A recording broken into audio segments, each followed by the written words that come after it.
Jamie, the FX market seems to be having quite a moment right now in the spotlight. Why is that?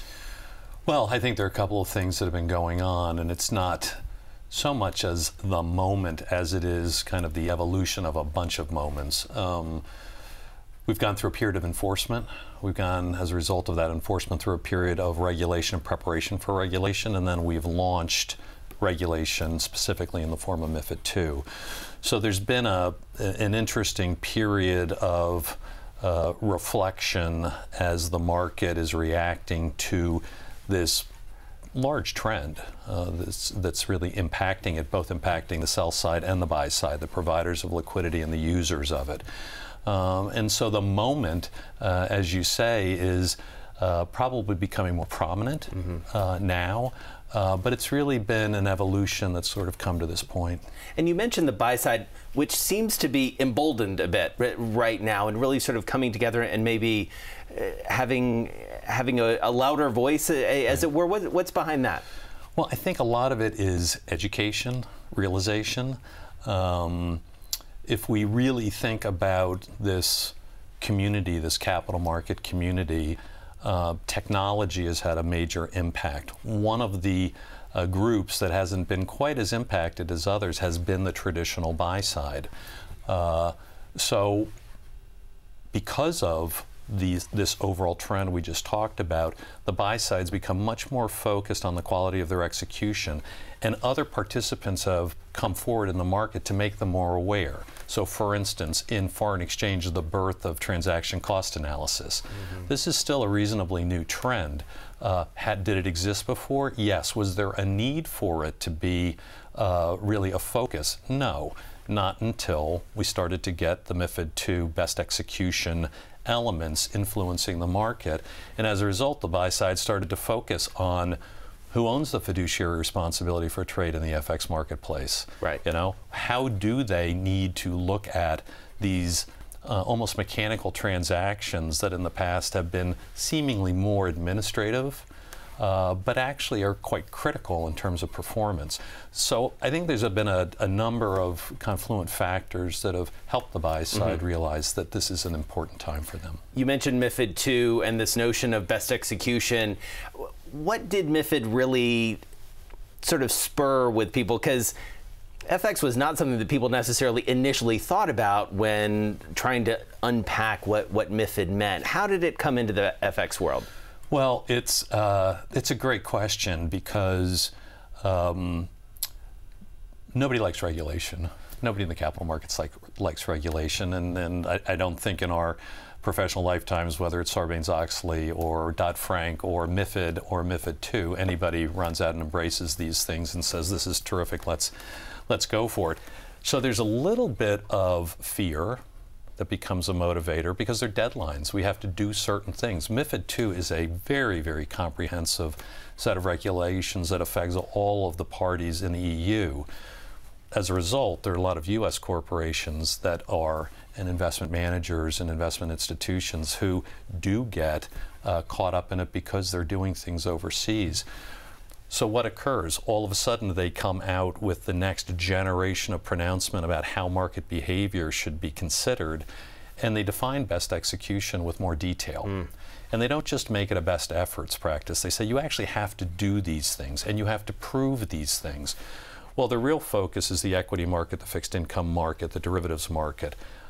But the foreign exchange market impacts and relates to all of those marketplaces when institutions are buying or selling securities outside their domestic geographic locale. And it's so massive too, and as you say, fits into or invades all it in some ways, or pervades, I should say, all of these different markets. Well, if you think about it, when someone is, some of the markets are pretty efficient as it relates to execution costs, and they're transparent.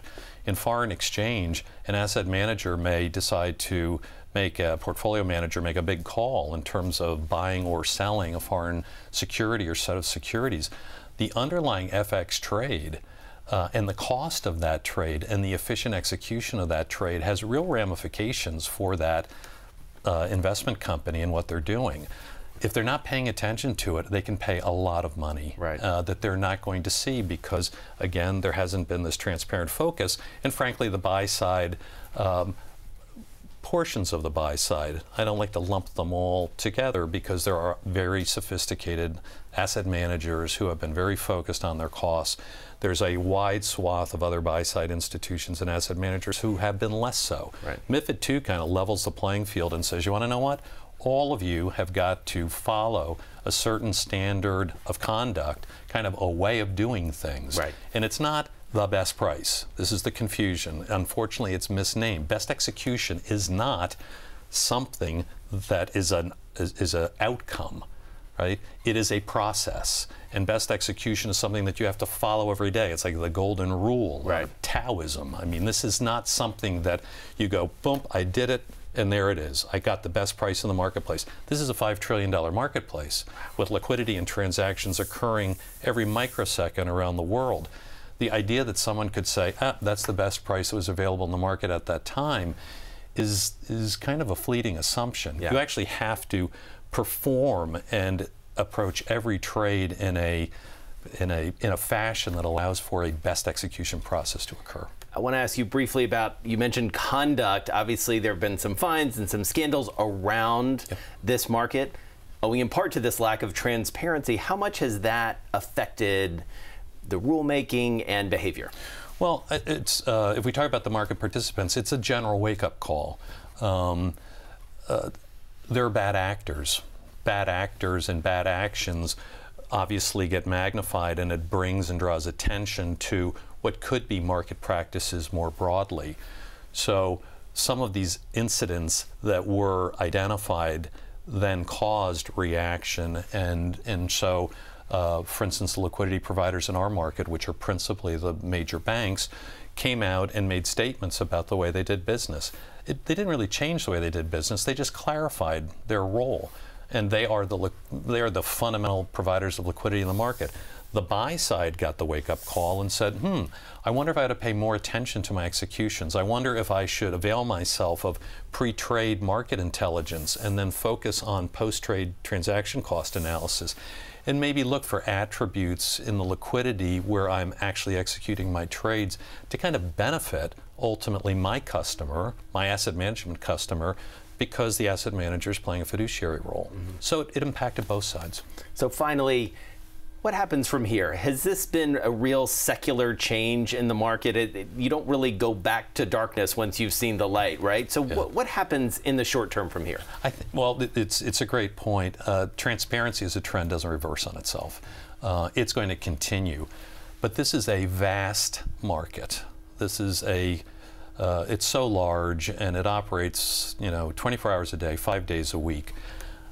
I personally believe that we have years to go, because you and I are talking about a portion of the market which fundamentally is what everybody's used to, which is spot transactions, the exchange of one currency for another.